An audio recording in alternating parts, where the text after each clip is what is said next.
Our society, like the rest of the world, is continually evolving. Every day, we are plagued with a slew of questions and work tirelessly to find solutions. Every day, our civilization evolves, from the way we talk to the way we perceive our surroundings. Everything we do is influenced by our surroundings. We have diverse values and viewpoints, and it is in ourselves that we remain steadfast in our convictions. In today's video, we will discuss about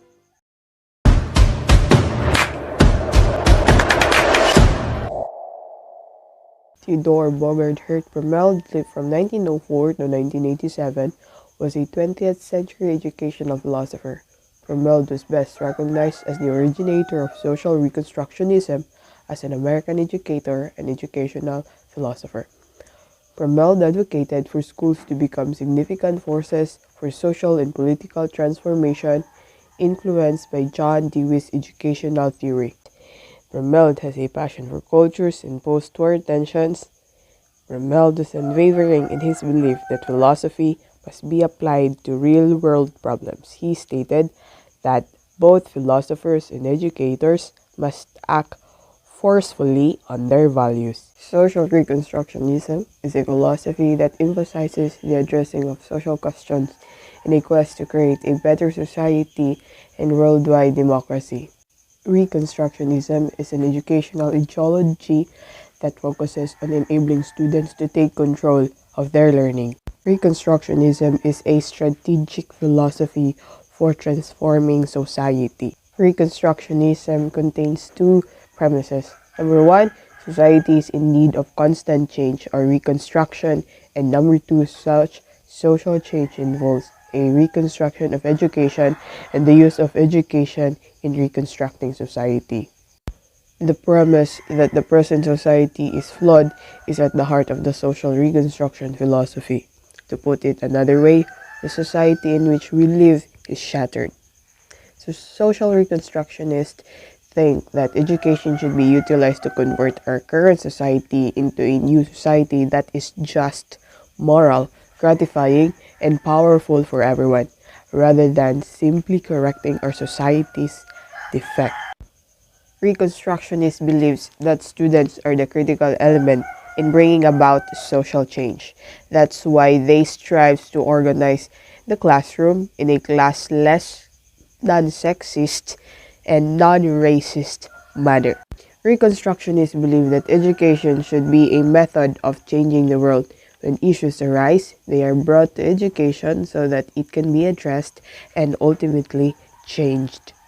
Reconstructionism is a strategic philosophy for transforming society. The curriculum tries to involve students in school and community life in order to help them to become adults who can reconstruct and improve the society. It allows the discussion of controversial issues in the classroom and promotes the understanding of multiple perspectives. Reconstructionism emphasizes the need for change. The idea of promoting change is based in the notion that individuals and the society can be made better. Critical thinking and moral reasoning are heavily stressed in Reconstructionist classrooms, and students are taught societal values. They also learn about how they fit into society with the help of a knowledgeable teacher. Now, let's go to the curriculum.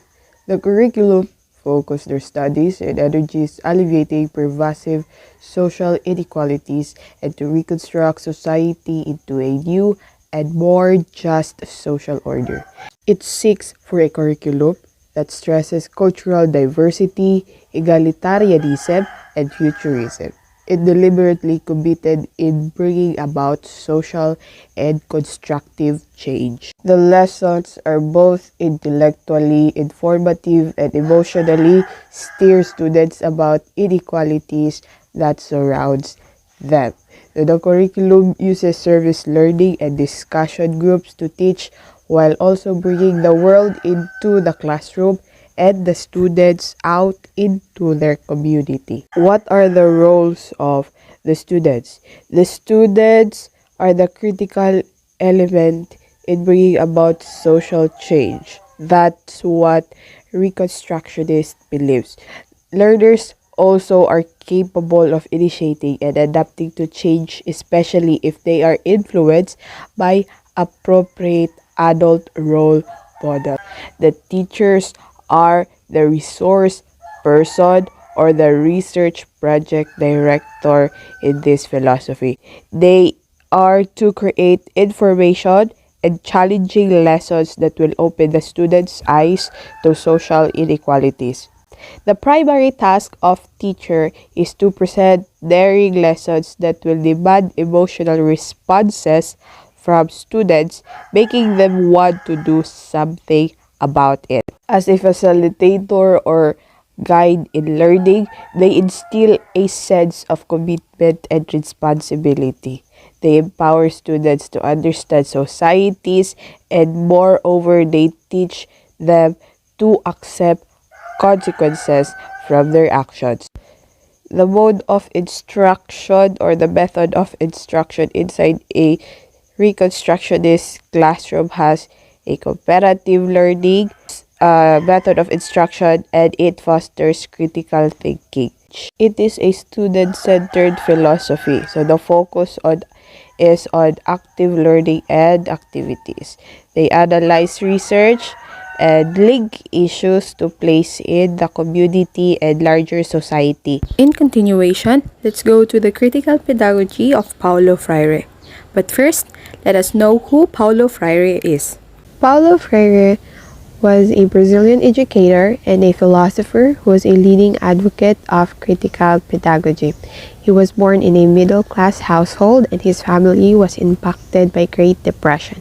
All through his life, he had published many books, including his famous work called The Pedagogy of the Oppressed. He stated that poverty and hunger severely affected his ability to learn. This influenced his decision to dedicate his life to improving the lives of the poor. Now, let's go to the critical pedagogy. Critical pedagogy is a philosophy of education and social movement that combines education with critical theory. Critical pedagogy was embraced by the academic community and university scholars. It emphasizes the role of educators to teach students to think about social injustices so they improve their world. The pedagogy recognizes the lack of education has on the oppression of impoverished people. It includes relationship between teaching and learning, and it criticizes the so-called banking system of education. Pressing onward, we will discuss about characteristics of critical pedagogy. Number one, it is anti-colonial education. They need to develop their own culture, and according to Freire, their education should not be simply an extension of the culture of their colonizer. Number two, identifying sources of power. They must be able to identify who gains and who loses in specific situations. Moreover, according to Kensho law, they must be aware that privileged groups often have an interest in supporting the status quo to protect their advantages. And number three, political nature of education. Freire believes that all education is political. Teachers and students must be made aware of the politics that surrounds education. Number four, justice and equality in education. A social and educational vision of justice and equality should be the basis of all education, according to Kensho law, 2008. And number five, rejection of economic determinism. Critical pedagogy understands that economic factors alone do not predetermine who has power and who does not. 6. The end of banking system of education. Teachers should know that students have life experiences and their own knowledge that is key in shaping their education and learning. Now, what is banking system or banking concept of education? Banking concept of education is where the teachers have the absolute power, they have all the knowledge, they have control of what the students do and do not learn. In a banking type of environment, a classroom is structured in a way that the primary duty of students is to remember and accurately recall the information provided by the instructor.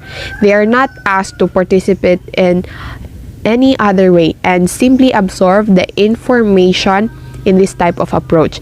The world is seen as static and unchangeable, and students are simply supposed to fit into it as it is. The prevalence of the banking concept within most educational systems prevents students from developing skills that make themselves fair-minded critical thinkers and continues to promote long-standing biases within society.